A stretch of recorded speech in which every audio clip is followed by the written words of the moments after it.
Bueno, damos paso a esta unidad que se llama Retribución y Seguridad Social. Recuerda que la parte de retribución la veremos, pero no cae en examen. Pero así todo vamos a verla.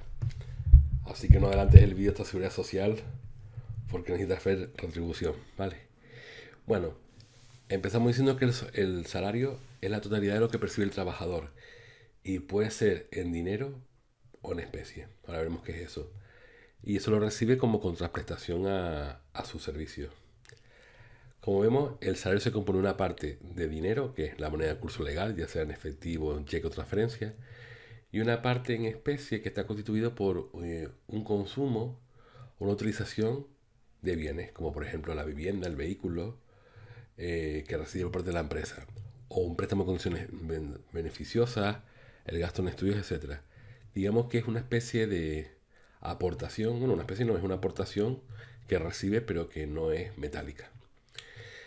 El pago del salario se hará a la fecha acordada y el periodo máximo es de un mes.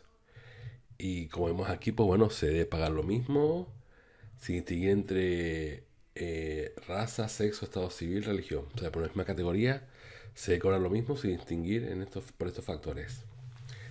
El salario mínimo interprofesional es la cantidad mínima que debe recibir una persona por cuenta ajena a tiempo completo, sin importar la profesión o el oficio. Se fija por el gobierno teniendo en cuenta una serie de indicadores y es inembargable, salvo que sea para pagar las pensiones alimenticias del cónyuge, del hijo cónyuge en las separaciones o divorcios. La nómina, digamos que es el recibo de justificativo del salario y tiene una serie de partes que aquí vemos: encabezamiento, periodo de liquidación, devengos, deducciones. El líquido a percibir es la resta entre devengos y deducciones. En los devengos, que son lo que percibe el trabajador, podemos distinguir entre las prestaciones salariales y las no salariales. Las salariales son aquellas que compensan el trabajo realizado, es decir, directamente tienen como objetivo pues remunerar el trabajo. Y las no salariales van a compensar los gastos en los que incurre el trabajador por trabajar. ¿Vale? Las salariales, pues encontramos el salario base y los complementos salariales. El salario base se fija en el convenio colectivo, puede ser por unidad de tiempo, unidad de trabajo o un sistema mixto. Por ejemplo, Juan cobra 1.200 euros al mes por 40 horas semanales. Carmen, 1.000, 1.200 euros por confeccionar 10 trajes. O Enrique, 1.000 euros más 800 euros si vende dos coches. Como vemos, en el primero es por unidad de tiempo, el segundo por unidad de obra y el tercero mixto. Los complementos salariales son retribuciones que se dan en función de las condiciones del trabajador, al trabajo realizado, por cantidad y calidad del resultado de la empresa. No tienen carácter consolidable, es decir, no se cobra siempre. Yo puedo cobrar un plus por responsabilidad, pero después no cobrarlo porque no soy responsable, ¿no? Con el tiempo. Entonces, los personales se derivan de la cualificación profesional del trabajador por la antigüedad, pues retribuye la duración de la relación laboral, el ser más antiguo, ¿no? Los conocimientos específicos, pues reconoce o remunera unos conocimientos específicos, por ejemplo, de inglés o un doctorado, por ejemplo. Complemento del puesto de trabajo, aquí hay varios. El plus de penosidad, toxicidad o peligrosidad, compensa las condiciones de riesgo especialmente penosas. El plus de nocturnidad, la actividad nocturna. El de turnicidad, la realización de trabajo a turnos rotativos. El plus de responsabilidad, por desempeñar un puesto con responsabilidad. Y el plus de flexibilidad, horario funcional por cambios de horarios y de funciones. Luego una serie de complementos por cantidad o calidad de trabajo. Vamos a ir muy por encima de ello. Unos complementos por la situación y resultados de la empresa.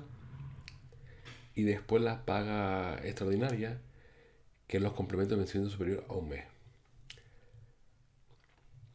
El salario en especie se debe hacer mención en el salario. Su valoración no debe superar el 30% del salario total del trabajador. Es decir, el salario que cobra finalmente, no, del salario que se cobra finalmente, el salario en especie no puede ser superior al 30%. ¿Vale? Y bueno, las no salariales pues compensan los gastos que los trabajadores tienen como consecuencia de ir a trabajar. Vamos a ver, el plazo de distancia es en función de que el centro de trabajo está a una determinada distancia del domicilio. El plus de transporte urbano, que es el gasto habitual de desplazamiento. Los gastos de locomoción, que es por desplazamiento por motivos de trabajo, no por la empresa. Por ejemplo, la empresa me ordena ir al sur y tengo que usar mi coche. O dietas por pernoctar y realizar comidas fuera del domicilio, por motivos de trabajo. También encontramos el desgaste de útiles o herramientas de aprendizaje y trabajo y la indemnización por trabajo de despidos. Y primas de seguro, ayudas por hijos en edad escolar, etcétera. Y bueno, vamos ahora a ver la seguridad social. Espero que al vídeo no hayas ido directamente a esta parte. Si has enchufado directamente esta parte del vídeo, te pido que por favor mires la parte de nómina, que aunque no cae en el examen, es cierto, es importante que lo sepas y yo debo darlo. Este tema es bastante de actualidad con los denominados pactos de Toledo y sobre todo por la crisis que siempre se le atribuye a la seguridad social, ¿no? Que no vamos a pagar pensiones y etcétera, ¿no? Bueno, ¿qué es la seguridad social? Bueno, es un sistema público que tiene como finalidad garantizar a los trabajadores la protección en diversas circunstancias como la enfermedad, el accidente, la jubilación, etcétera, ¿no? Es un sistema obligatorio. Y bueno, viene recogido por el derecho en la Constitución y en el artículo 41 exactamente. Hay dos niveles de seguridad social. En una parte el contributivo y el no contributivo. El contributivo pues son las personas que han pagado, cotizado un determinado tiempo. Y bueno, y el no contributivo tiene un carácter asistencial e incluyen a personas que están en estado de necesidad, que carecen de recursos económicos propios para su subsistencia. No han cotizado nunca o no han cotizado el tiempo mínimo para tener derecho a una prestación contributiva. Régimen de la seguridad social podemos considerar en general en el que están la mayoría de los trabajadores que son por cuenta ajena y los regímenes especiales del autónomo, trabajadores del mar, minería del carbón y funcionarios. Luego hay entidades vinculadas con la seguridad social que forman parte de la seguridad social. Está el INSS, que gestiona las prestaciones de nivel contributivo y el reconocimiento a la asistencia sanitaria, el Servicio Público de Empleo Estatal, que gestiona las prestaciones por desempleo, la Tesorería General de la Seguridad Social, que es todo lo que tiene que ver con cotizaciones, afiliaciones altas y bajas de empresarios y trabajadores, y el Instituto Nacional de Seguridad y Higiene en el Trabajo, que asesora en materia de prevención de riesgos laborales.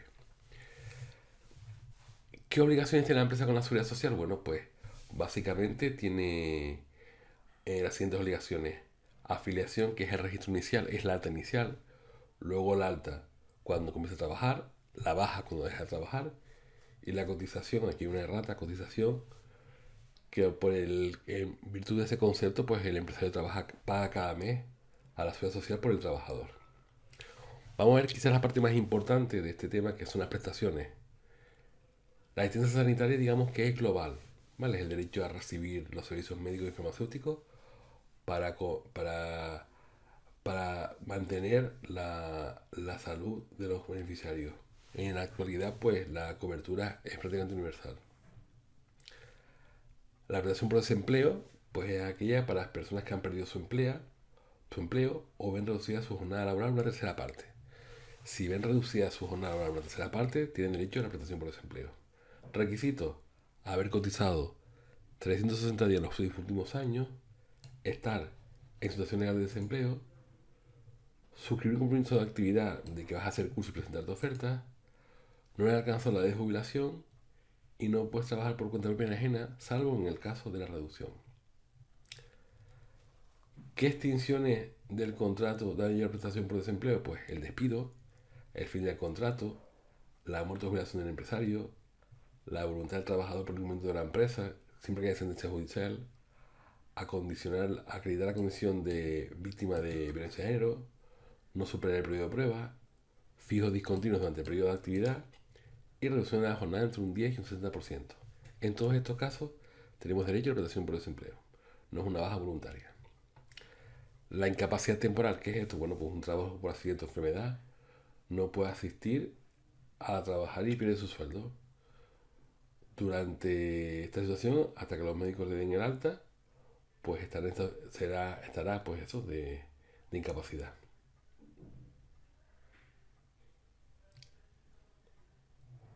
Bueno, la incapacidad temporal pues es, bueno, la incapacidad temporal pues un trabajador por accidente o enfermedad no puede asistir al trabajo temporalmente y pierde su sueldo. Esta situación dura hasta que los médicos se le den el alta. Se debe incorporar siempre el día el día siguiente al alta. Incapacidad permanente. Bueno, pues hay 4 grados de incapacidad permanente. La parcial, que produce disminuciones del 23% del rendimiento sin que impida hacer las tareas fundamentales de la misma.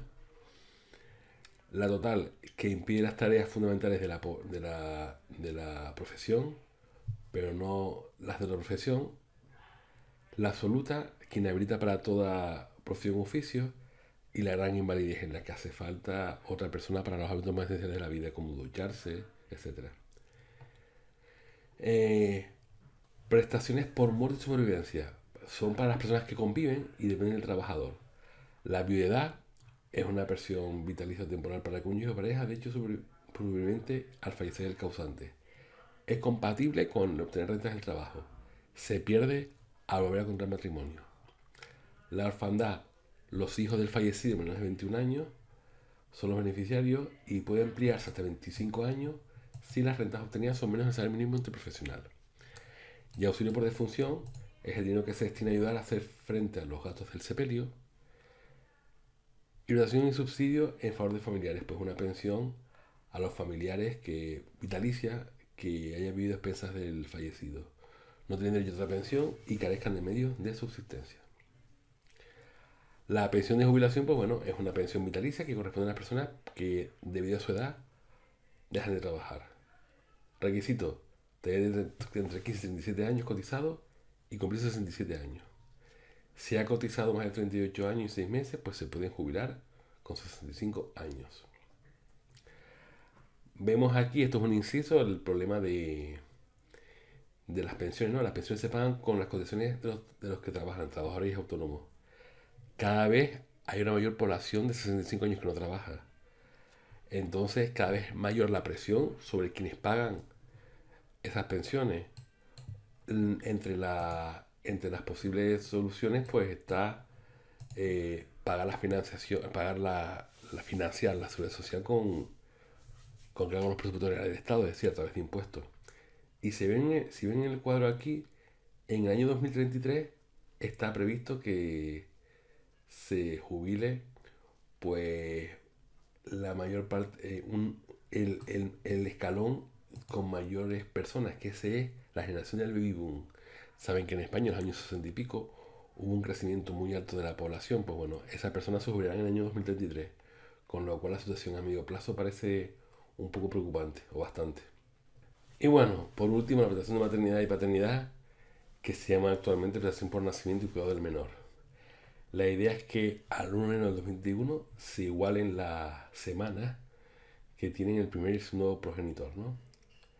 6 semanas obligatorias para cada uno de ellos, ininterrumpidas desde el nacimiento, más 10 voluntarias en periodos semanales en jornada completa o parcial, antes de que el bebé cumpla 12 meses. Esta es la situación en la que se espera llegar dentro de apenas 3 meses. Y bueno, este es el tema. Espero que te haya resultado interesante y seguimos estudiando.